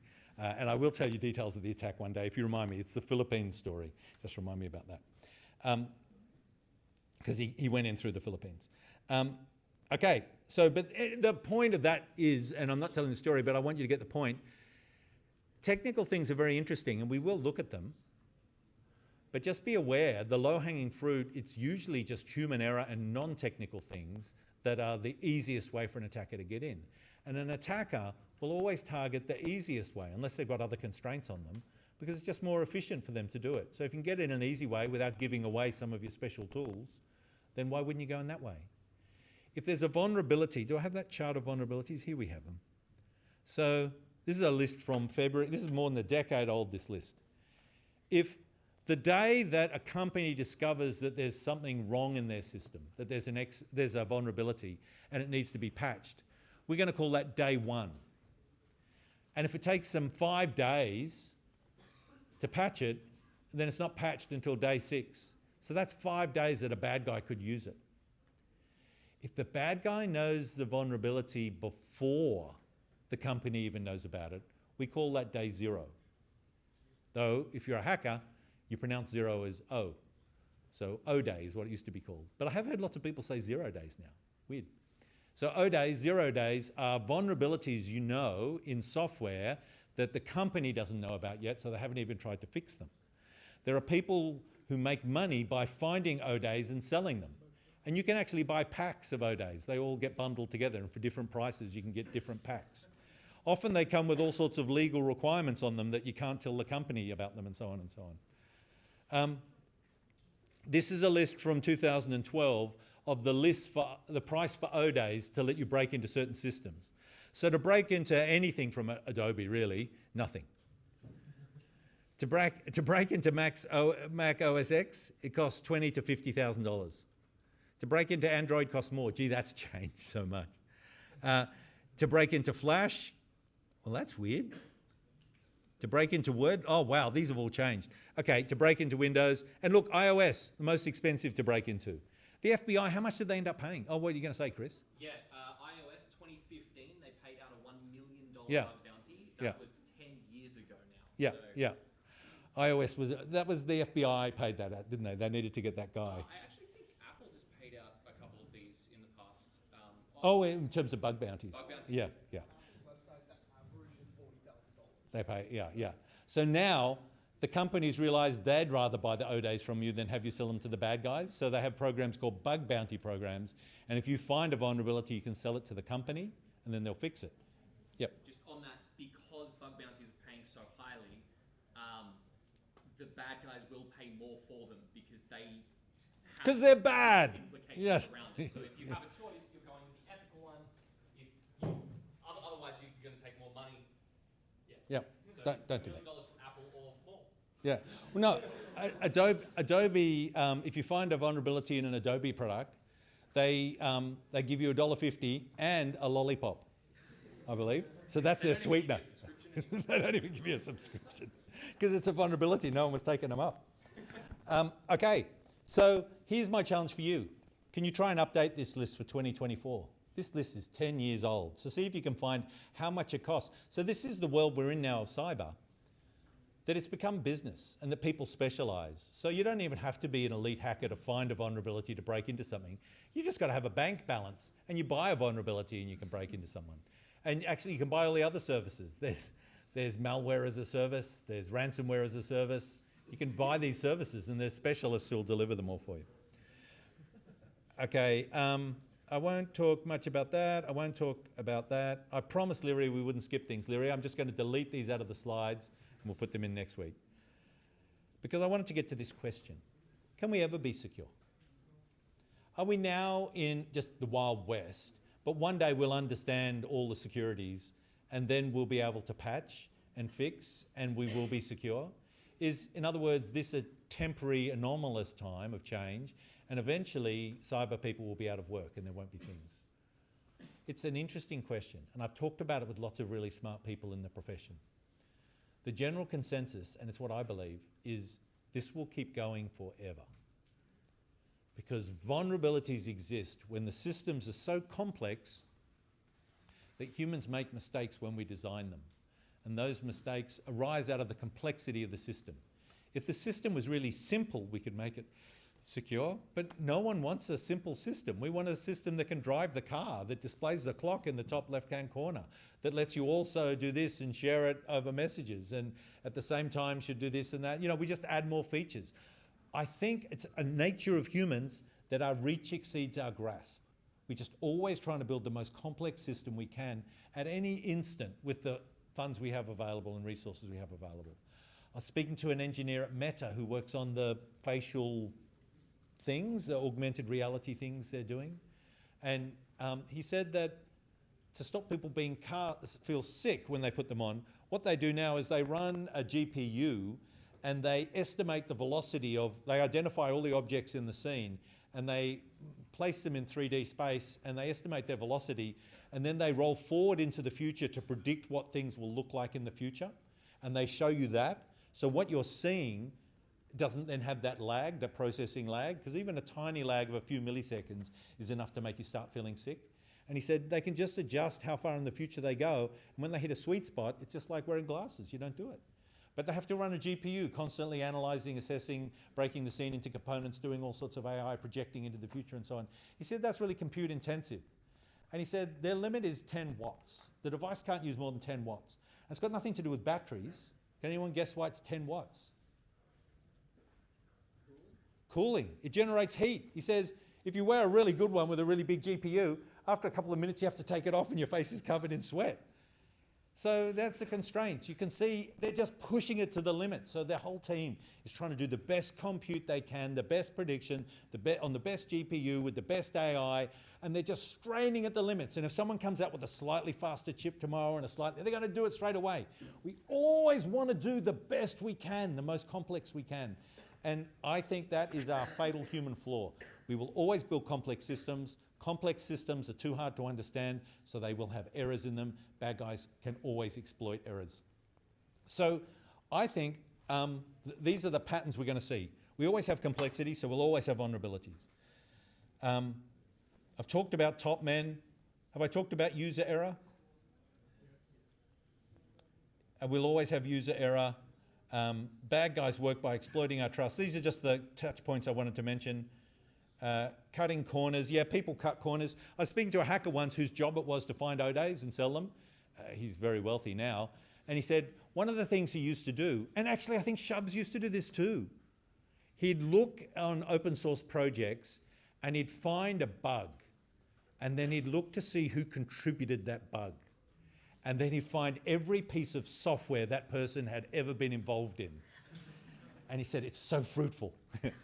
Once you find someone who cuts corners, they cut corners everywhere. We tend to cut corners. Another example of human error. And the last example I wanted to give, no, I'll do it next week. I've so let you down on my promise that I'm not going to leave things till next week. Because I did want to show you the topics we're going to be covering so you can think about what you might want your something awesome to be.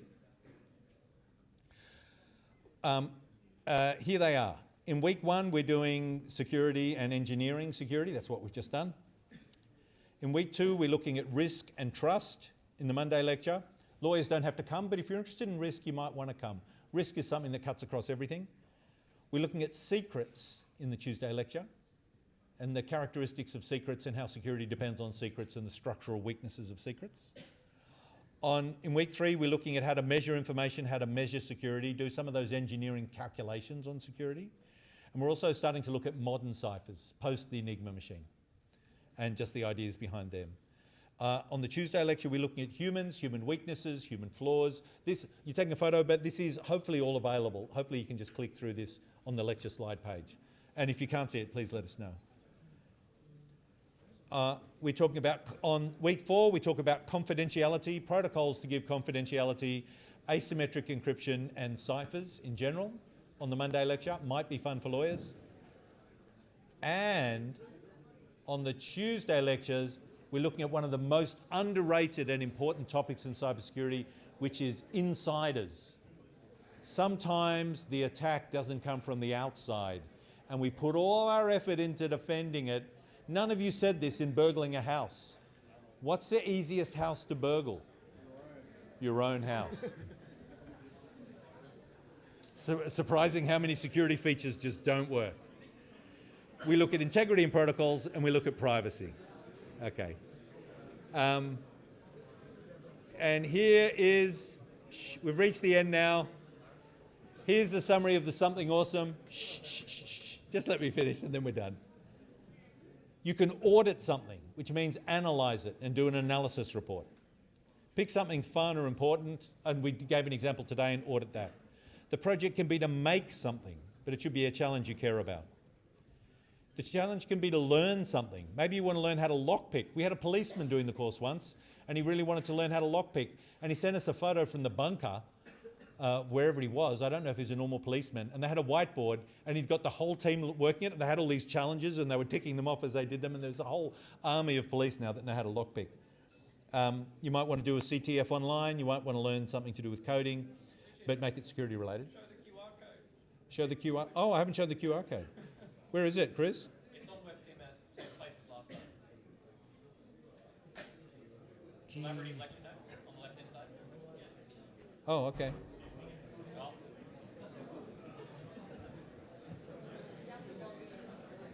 I have to log in. You guys. let me fix this. I'll log in. Yep. Yeah. There you go.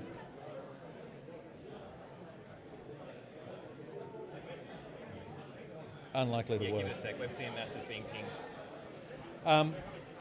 So anyway, you see how to access it. We won't turn it off for a couple of hours, so you can enter it later on. All right, see everyone. Oh, and we're going to do a film now. That's what I was going to say. So those that are waiting, we're about to do the movie with pizza. Those that are leaving, goodbye, and I look forward to seeing you next week. Hey, I'd love to be a part of one of the 3